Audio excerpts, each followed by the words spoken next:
Kaya ngayon, binagbag na yung bahay mo, Ate Janet. Pasalamat tayo sa ito. Umiiyak nga lagi pag nagpapasalamat. Magandang araw po sa inyong lahat mga amigo. Magandang araw po sa inyong lahat. Nandito po tayo at ngayong araw po ay eto na po. Magbabagbag na po sa bahay ni Ate Janet. Babagbagin na po. So titingnan natin kung paano nila babagbagin yan. Ano ba ang pinakamabilis? Ano ang pinakamabilis sa paraan para mabagbag yan? Sa bubong. Bubong? Pababa. Sa bubong ba? Pinakamaganda. Ate Janet, bumili ka nga ng mga 5 litrong gasolina. Bakit? Para mabilis agad.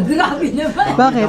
Ayan po, good morning po mga amigo. At ayan na po, mag-i-start na po silang magbagbag. Simula daw sa may, simulan na po natin ang pagbabagbag. Tanggalin nyo muna yan sa gilid. Oo, para lumamig. So, bibigyan ko kayo ng 1 oras para matanggal lahat yan. Ay, hindi ko kaya. Hindi ka 1 oras.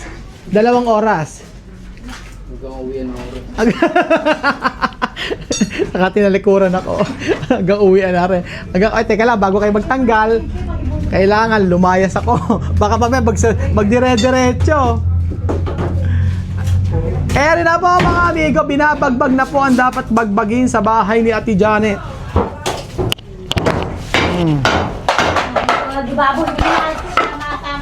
Baka magiba ng mabuti mahirap na. Teka lang. Mahugot na ba ito yung Kaya yung kuryente.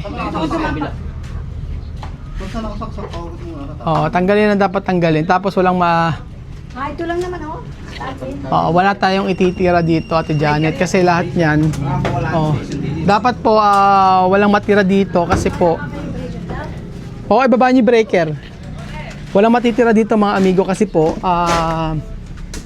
pagka naglagay pa tayo ng mga kahoy-kahoy, mga dito, ang mangyayari po mga amigo ay aanayin lang. So better wag na pong maglagay ng kung ano-ano. So eto na po. Ayokong pumunta dyan. Justin, alis ka dyan, nak. Umalis ka dyan. Ayan na, tanggal. Ang ingay ni Kuya Raul. So, eto. Pakita natin mamaya kung ano ang mangyayari diyan pag tinanggal. So, medyo ang mahirap dito kasi. Saan po ba ilalagay? Dito na lang. Kailangan yung pagtatambakan. Saan ba? Ayan kay Ate Bebe. dito may gilid lang. Oo, pagka mapapakinabangan, di pakinabangan. Buti yung bahay ni... Meron naman siya mga nakasinta.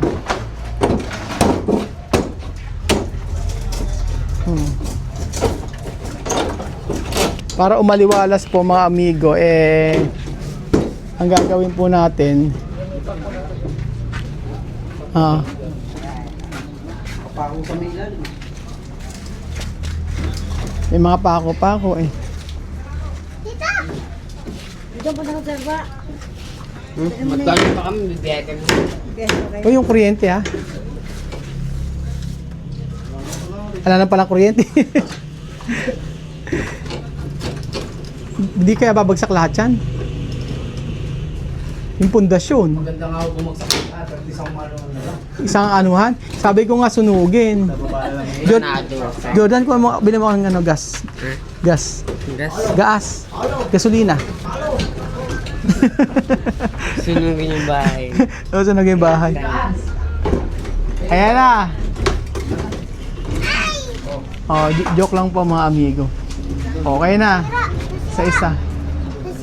Tapos pagkayari po nito ay anin natin yan. Cancel na muna yung pagpapagawa. Cancel muna natin yung pagpapagawa. Saan ba natutulog? Saan ka natutulog? Ayaw natutulog kagabi. So dito muna tayo mga amigo at ba't nasawa na kayo sa pakwan? Nasawa na kayo sa pakwan? Ayan, bigyan tayo ng pakwan mga amigo. Ay, kain natin yan. Kain natin. Kain natin yung pakwan. Oh. Mamaya pa din ako po ulit. Apa mo ulit ako? Nako. May papakwan ano. Kahit apat pa. Yan lang, basta totoo. Isa lang kahit basta totoo. So ito po mga amigo at tayo po ay magtatanggal na sila. Nasawa na kayo, bebe? Po, Nasawa na kayo? sa pakwan. Oo. Oo nga, eh, no? Kakain kami, may pakwan eh. Paano po yan? Pagka nabasag, hindi nila binibenta na? Hindi po. Binibigyan. Pero mahal ang pakwan. Lagay mo sa taas. Ano? Mahal po ang pakwan. Mahal ang pakwan. Ibig sabihin, si Ate Janet, kaano-ano nyo? Bali manugang ko po sa pamangkin. Ano pong mister niya, pamangkin ko. Pamangkin mo lang mister niya. Opo. Tapos yung si ate, eto, Bilas po yung pong asawa niya at saka si asawa ni Janet magkapatid. magkapatid naman. Opo. Okay po, tawag mo si Kuya Belgium. Ay, kain kayo ng pakwan, oh. Magmerienda muna kayo. Ang sarap ng pakwan. Saan ba kinuha yung pakwan na to? Sa ano daw po, sa Isabela. Isabela pa, oh. Itong pakwan galing sa Isabela. Kain ka, Justin, gusto ba? Hindi, ayaw mo na rin, sawa ka na rin. Kumisan gusto, kumisan ayaw. Nasawa na rin siya sa pakwan. Oh. Pinaglalaroan nga po niya yung isa. Ang sarap ng pakwan nila.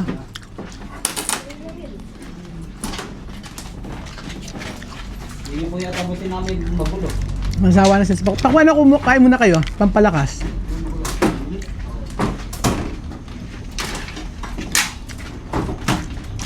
Hindi na gumagana. Wala na, Ate Janet. Magbag na yung bahay mo. Hindi na gumagana yan. Ano na yan? Ang gagawin natin na dyan, Ate Janet, ano lang natin. Lalagyan na muna natin ang pundasyon. Tapos pagkayari, after 3 months, saka uli natin itutuloy. Ayaw mo na, doon ka sa apartment titira.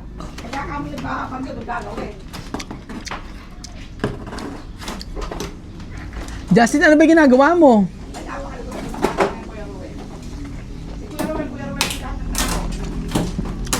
Miss? Hindi kasi po yan. Yun. Ewan ko dyan, ba't ayaw niya? Asap nga ng pakwan eh. Tamis. Kahit di siya, pag ito malamig, sobrang tamis niya. Kaya palagi may pakwan si Ate Janet na andito. Yung anak ni Ate Janet nagpapakwan, nagkakarga. Tapos pag kami nabasag na, hinibigay na. Ang mahal ng pakwan. So, lagi nagdadala si Ate Janet, pakwan pinya, ganun po. Nasasawa na rin sila. So, ayan po. Kain po tayo mga amigo. Malis ka lang Janet. Ano may ginagawa? Kami lang nagbigbin.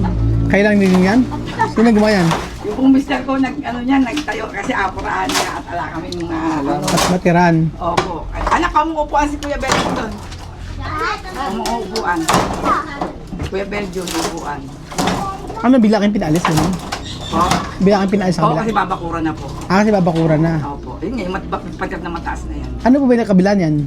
Ketoya, yung pong dito sa tracking. Sa tracking. Opo, sa tracking. Ibig sabihin yung lupa na ito kabila dati sa Sa amin. inyo talaga.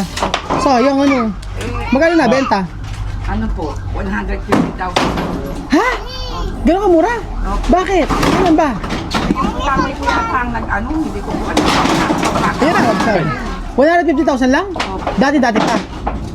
Mga siguro po, mga maligit ng 20 years. wala pa. Baka po, baka. Sayang ano. Eh ngayon tingnan mo, ang ganda ano. Pang commercial eh. Opo. 150,000 na doon nabili. Yung malaki haba na to? Ganun lang din po ang sukat, 299. 299 pero mura yun. Ako rin po. Ano. Be, oo. Pagka po binenta nyo ngayon, milyon na. Kasi pang commercial yun. Ano, ginawa niya, ang dami niyang ano. Ang dami ng tracking. Ginawa niya dito. Kaya nga eh. Kasi ito yung natira sa inyo ano. Opo. Ito nga pong pader, oh, parang babagsak na eh. O, doon naman po sa kabila yan. Sa kabila. Ano ba naman ang kabila na yan? Bahay naman po yan. Bahay na to. Opo. Kaya, Bahay ko kulay pink. Kaya nga yan, binagbag na yung bahay mo, Ate Janet. pasalamat tayo sa Kuya Ruel. Iiyak nga lagi pag nagpapasalamat eh. Oo nga po. Ba't pa maiyakin? Kasi hindi niya akalain na darating yung oras o yung panahon na yung bahay niya ay mababago. Ah, sino yung nagchichismis sabing gano'n hindi ko rin papagawa? Hindi ko po alam. Naku, sino yun? Sino yung nagsabing gano'n chichismis ako hindi ko rin papagawa yung bahay natin dyan? Yung tamang oras. Ah, tama. Nagulat nga ako doon, bumili kami ng ulam ni Billy. Sabi, wow, sabi dyan, dami, nabalitaan ako, nagpapagawa na rin. Ha, hindi naman ang narating sa akin ni Billy. Sino ba sabi sa'yo? Si Ate Johnson. Ah, sino ba? Sino mga chismosa dito? Ay, ang dami. Marami. Walang pinsan mo. Ate Janet. Eh, chismosa ka rin, no? Paminsan-minsan. Paminsan-minsan. Saka pinabalita kay Billy, si Janet. Oo, taga balita. Hindi, magkasama nga kami. Kanina. Oo nga eh. Baka naman baka naman maisipan mo pang magpaano ha. Ano? Pag-okay. Oo. Hindi na. May tali daw. Baka naman yung bigti na yan, ha? Lubayan mo yan, Ate Janet. Siyempre siya noon eh. Abe, ang Hirap din po doon na nung panahon, walo yung anak ko. Doon po maliliit. Sunod. Tapos may nag-aaral. Siyempre kumisan po siguro, naririndi siya yung nasasagad yung pag-iisip niya. Tapos maingay pa yung mga bata. no? Tapos siguro sabi niya, nakakapagod. Parang gano'n. Saan nagbigti? Sa bahay nila, andun pa yung bahay na kabila. Ah, doon ka? Wala, hindi po ako makalapit. Nanginginig yung buong katawan ko. Natatakot ka? Natatakot. Ay, Ang gano'n. buong pag-asa ko po nun natuluyan. Oo. Awa ng Diyos. Hindi, pero mahigpit din po yung lubid kasi isa Oo. sakit yung lalamunan niya, hindi siya makalubid. Ay, ibig sabihin talaga natuluyan. Opo, kasi bumakat po. Ay, bumakat yung lubid. Siguro sabi ng Diyos, wag, at marami. Ang daming anak eh. Bata, walo yan. 8 anak tapos magbibigti, di ba? Oh, siguro talagang hindi na niya kaya yung problema. Tapos yung asawa niya may likod, may parang may pneumonia, ganon. Pneumonia. Mahina ang baga. Oo. Hindi rin makapagtrabaho ng maayos, hindi rin makapagtrabaho ng mabigat. Siguro talagang nasagad na siya kapag i-intend. Hindi. Sabi ko meron pala talagang taong darating pala yung oras na Oo. hindi mo kaya yung problema. Ang maiisip ko lang na remedyo, ganun niya. Oh, ayun, Akala mo makakatulong. makakatulong pagka nagpaano ka, ano, pag nawala ka, naku, hindi kawawa yung anak mo. Totoo naman. Hindi niya naisip yung mga anak niya. Maliit pa lang yung butsukoy niya nun, ilang taon pa lang. Ilang taon pa lang si butsukoy. Sabi niya may bumubulong daw sa kanya. May bumubulong. Kasi nga po, ano na siya, yung parang hallucination na niya yun eh. Kasi di ba kung ano nagpapasok sa isip niya. Ano siya, gutom siya, ganon? Walang makain, ganon? Hindi, ano yan eh, mapakaan sa buhay yan eh. Eh, kaya naman- Kahit malunggay lang at Oo. noodles, nakukuluan niya eh. Iuulam niya, lalagyan ng maraming sabaw. Malunggay at saka noodles. Opo. Eh, ba't dumating sa punto na gusto niyang mawala? Ano? Eh siguro po hindi niya na kaya yung problema. Akala niya siguro habang panahon ganun. Hindi niya naisip, darating yung oras, lalaki yung mga anak niya na Makakatulong, oo. Eh, kagaya niya, mga anak niya, malaki na nakakatulong naman din sa kanya. nakakatulong na kahit papaano. Kahit papaano. Nakakapag-abot ng 200, may nakakapag-abot ng 500. Oo. Kahit papaano po, nakakaraos naman sa pang-araw-araw. Kaya nga. Tapos pa napunta pa sa inyo, o di, mas malaking tulong po yun, yung nagagawa niyo sa kanya. Mas malaking tulong. Ngayon, may sahod naman siya every month. Opo. Tapos kung minsan meron pang, Janet, iuwi mo na ako sa inyo, huwag ka nang magluto ng ulam, Ah, ganun ito nga. na ulamin nyo. Bigas, binibigyan ko Opo, naman. talagang napakalaking bagay sa kanya, Kuya Ruel. Yung bigas. Opo, kaya yung sa eskwela, hindi na niya tinanggap yun eh. Oo nga. Kasi, 2,000 lang daw sahod eh. 2,000. Umaga't hapon din siya naglilinis. Kaya nga. Oo. Eh, dito ang gas 9 lang eh. Opo, ito ko nakakita si Kuya Ruel. Sabi Kaya ko nga. sa kanya. At si Kuya Ruel, napakalaki ng tulong sa'yo. Kumbaga, siya yung naging instrumento ng Panginoon para mabago yung buhay mo. Mabago. Kaya sabi ko, baka mamaya mag-iisip ka na naman Ay, ako. siguro niya maiisip yun. Kung Pero minsan, nung dating ginawa niya yun, tinakbo niya sa ospital. hindi, yung asawa niya hindi naman gagawin. Hindi na po namin tinakbo sa ospital kasi buhay pa naman siya. Okay naman. Pero hindi na pina-check up po ata dito kay Vali. Kasi nga masakit yung lalamunan, hindi siya makalito. Oo. Sumakit na yung lupit. Ano ibig sabihin, naka-intali, tapos biglang bumagsak, ganon? Tinali po niya yung ano, Oo. tinali sa liig niya, mayroong case ng beer, sinipa niya. Oo. O, di talaga mabibig eh. Eh, paano nakaligtas? Eh, nakita po nung anak ni Jonathan. Tapos andun din si Balot. Oo. Nakita nila. Tinanggal. Tiniyakap, tapos tinanggal yung pagkakatali. Nakakatakot. Oo. Ako po, Kuya Ruel, eh, hindi ako makalabas eh. Di ba? Natatakot na rin ako lalapit eh. Sabi ng mister ko, yung asawa mo Hindi, dahil mo, nanginginig ako, hindi ako makalapit. Sabi ko sa kanya, natatakot ako. Ayokong makita na Oo, kung ano man. nakalawit yung dila, Ah. na hindi ako makalapit. Na sira ang diskarte ko. Ano siya na parang hinimatay, gano'n? Hindi naman. Oo, parang nawala siya ng malay, pero buhay naman siya. Oo. Sabi ko pala, pag pala yung Pag pala talagang sobrang hirap mo na, ano? yung problema, Oo. naiisip pala talaga yun. Kaya pala yung mga Hapon, hindi yung mga Hapon, yun ang remedyo nila sa problema eh, magpakamatay. Oo, ganun nga sila, mga Hapon. Marami sa kanila Oo, nagsusuicide. totoo. Ganun Kaya pa. pala kasi may kaibigan ako, may asawang Hapon. Sabi ko, kaya pag nasasakit na pala sa problema, ang iniisip nila, yun ang remedyo. Kaya nga. Paraan. Kasi pa inuupuan. Pero okay naman na siya ngayon. Okay, awa ko ng Diyos ngayon, matatag na siya. Oo. Matatag na siya. Sino ba? Matibay na. Sinasama nga namin kung patak mo Manila, sinasama naman namin. Pwede na pa nga siyang, ano nun eh, tulog na ako, pinag-ising pa ako kay John. Yan ako nung fish fillet. May sauce. Oo. Ganyan. Oo. Sinasama nga namin. Oh, parang nalilibang naman ako siya. Kaya gusto na rin niya sa inyo, maaga siya gigising, maaga siya pupunta. Kaya nga. Pero sandali lang po kami kuya. Oo, sige lang. Chismoso ko. Chismoso. O sige na, tulong ka ba Justin? Okay. Ayan po, tinatanggal na po nila ang bahay po at yung Ate Janet. So maghapon, bahala na sila kung anong gagawin. Basta ayusin nila lang ayusin po ito. Ang sa akin lang po matanggal na muna para po bukas po masimulan na rin po ito. O para masimulan kasi para maging maayos na. Kasi tingnan mo yung sitwasyon nila dito. O tingnan niyo naman po mga amigo. Binagbag na po ang bahay ni Ate Ano po yan? Janet. Pasabog sa tubo ng ulo. Kaya nga, may Anak ko ganyan, sige kumuha ka Sige, na. kumuha anak. Pumunta ka na doon sa nanay mo. Ayan. So, ito po mga amigo, patuloy pa po nga inaayos yung bahay natin dyan. Tatanggal muna, tapos pagkayari po, ay sisimulan na rin naman. Tapos, yung materials, and then, siguro sila muna, kaya na nila muna to. Tapos pagkayari, pagtulong-tulungan lang hanggang matapos, para mabilis, para at least in mga 2 weeks, ganyan, o 3 weeks matapos din ito. Ganun po. Mabilis lang naman yun kasi ang gagamitin po natin ay mga bakal. Tapos po gagamit po tayo ng hardiplex. Tapos sa bubong, puro bakal din naman po. And then titibayan na rin po. Ayun po. Bumalik po ako mga amigo. Sa bahay nila Ate Janet. Atitignan ko po yung nagawa dito.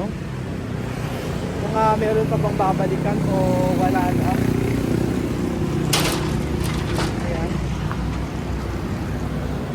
Right. Magandang araw po. Nanaka, magandang hapon po. Sabi ko na kaya rin kumari ko na rin, chismosa talaga yan din chismosa. Eto na. So natapos din po pala ang mga amigo ang ginagawa. Justin. Ayan, natanggal na. Kaya kinakain na. Ito yung sinasabi. Para maasog. Oo nga, para maasog. Para hindi magkakadikit. Oo. Kasi magkakasama siyang ganun. Pwede naman siyang anuhan lang. Tuwa kayo mga manok sa anay, oh. Oo nga. Naku, Queen. Hindi nga po eh. Hindi ba? Hindi namin makakuha eh. Palagay ko kami sa mga loob. Oo nga Oh, no. Queen, sabi ko. Kain na ng mga anay. Tapos na pala Iaasog na lang po ano. Oo. Ano ba? Bukas po. Oo. Ayun na pala Kaya lang pala pagkakalagay dyan ano. Sabi ko nga napakalit itong bubong. Ba't napakarami nakalagay na yero? Meron ata 40. Ba't nga ba ganun? Ewan ko po, kasi patong-patong eh. Patong-patong. Kasi mga butas. Mga butas na. Tinapalan. Butas, tinapalan. Ng yero. Kaya po napakaraming yero. Daming yero natanggal ano? Tanggal mo, no? Meron 30. Hindi lang. Okay pa muna. Patong-patong. Kasi po mga butas eh. Kaya maganda nga iaasog to para may privacy ano. Opo. Pwede naman po ano Di aasintahan na lang ganun. Lalagyan doon. Tapos Anak, baka mamaya mawala yan. Ginagamit nila ko yan sa... ganun na lang po ang gagawin mga amigo. Tuntua yung mga manok sa ano. Tuwa nga po, nag-guest kasi yung sa anay. Ibig sabihin, saan galing to? Sa bubong. Sa bubong, kalaw, kalat natin Janet yan eh. Hindi po sa yero. Sa yero na. Dami. Daming kalat. Kami po yung mga lola na yun. Kailangan pati pagka puputulin mo na yung Mangga. mangga. Kasi isa pang nakakasira ng yan. Ayan nga po. Meron na palang asintay eh. Oh. Meron na rito. Babagbagin na asog. Pwede naman. Dito na natin ano. Hanggang saan po ba? Hanggang dito? Kayo po, ano po? Basta may ano. Dito na lang po yan. Maluwang naman pala. Pagka ganyan. Mukha lang siyang maliit. Kasi di pa yari. Oo, hindi pa yari. Pero pagka na... Kaya naman mukhang maliit yung kay Ate Janet dati kasi Napakarami pa mo. daming abubot. Dapat kung ano lang yung importante. Sabi ko nga sa kanya, Oo. kung hindi mo na ginagamit, dispose mo na. Dispose na. Ano panginayangan, itapon mo kung kinakailangan. Yung bahay mo nga, ang linis eh. Maganda yung bahay ni Ate Bebe eh. Masinop. Oo, tingnan yung bahay ni Ate Bebe. Nilagay po ni Janet yung ibang gamit yan dyan. Masinop. Dapat tapon talaga pagka hindi ginagamit. Ay, yung kuryente, paano? Oo, didiskartehan na lang po. Oo, diskarte. Meron pa naman kaming ilaw doon. May mga ilaw kami na sobra eh. Yan na lang po. Dadagdagan na lang dito. Tapos pinto. So, eto po mga amigo ang nabakbak po ngayong araw. Tapos po, bukas sisimulan po nila yung gagawin. So, simulan na po ang pagbabago sa buhay ni Ate Janet. Ang Janet na nakilala niyo dati, ngayon po ay nagbago na. For better. Bago na po mga amigo. Ayan, malapit. Mabilis na matapos yan. So, ayun po mga amigo. Thank you so much po. At nakita niyo po yung update sa maghapon na ginawa. Binaklas na po talaga ang bahay ni Ate Janet. So, abangan niyo po ang pagsisimula ng bahay ni Ate Janet. Ano kaya ang magiging itsura? Ano kaya ang kalalabasan? Meron bang plano to? May architect ba to? May engineer ba ito? So ayun po mga amigo. Thank you so much po at God bless. Mapagpalang hapon po sa ating lahat. Bye bye.